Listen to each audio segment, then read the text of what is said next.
The stars helped. Movie stars slash actor, very often it's one and the same thing. But celebrity has to be sold because then the audience knows it's out there and they want to see him or her on screen.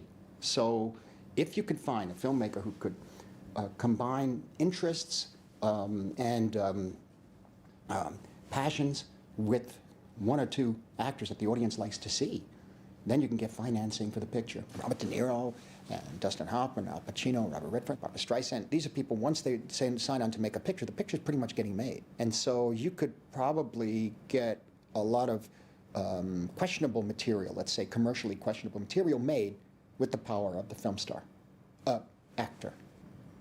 As Americans, we had, yes, personal films, but within the existing genres. Do you revise the genres? Do you adhere to the rules of the genre? And this was a tension that was happening all the time. Because Mean Streets, you could say, is in the crime genre in a way. Maybe not. Taxi Driver? What is that? I'm not quite sure. The boxing genre was always associated with the underworld genre or the gangster genre because of the corruption in the fight game. A city for conquest to a certain extent. Golden Boy, Body and Soul, the setup, the boxing scenes and Somebody Up There Likes Me. The Harder They Fall. These were kind of noirs in a way, but they were about the fight racket. Look, you have a contest, you're going to bet on it.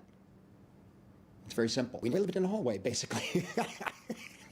You know, and the hallways were really, you got to like them. They were beautiful. If you look at my movies, there's hallways everywhere.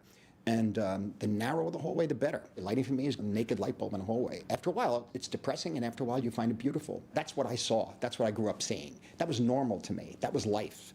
On television or in a newspaper with Eisenhower playing golf, that was ancient. That was Mars. The way I saw it, Michael Chapman, he understood that immediately. Chapman, he was called the poet of cinematography. He's just amazing with his work. Also, as a man who was not afraid of referencing Vermeer to Roger Corman.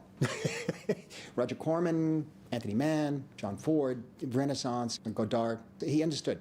And so we could take these references and move and shuffle and shift and come up with our own look. And that's Taxi Driver and to a certain extent Last Waltz, because he was the main cinematographer there.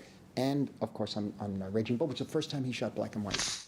I would have hoped to continue making pictures for this amount of time, but there were several periods after the making of Raging Bull where I decided that pretty much I don't really want to make features anymore, and to explore documentaries, explore longer forms in television, elements of religious subject matter or spiritual subject matter. There were times I wondered how much more I could really do, or what I'd be interested in doing. A lot of it, particularly in the documentaries I'm making, are exploring those other areas, because the documentary is free form.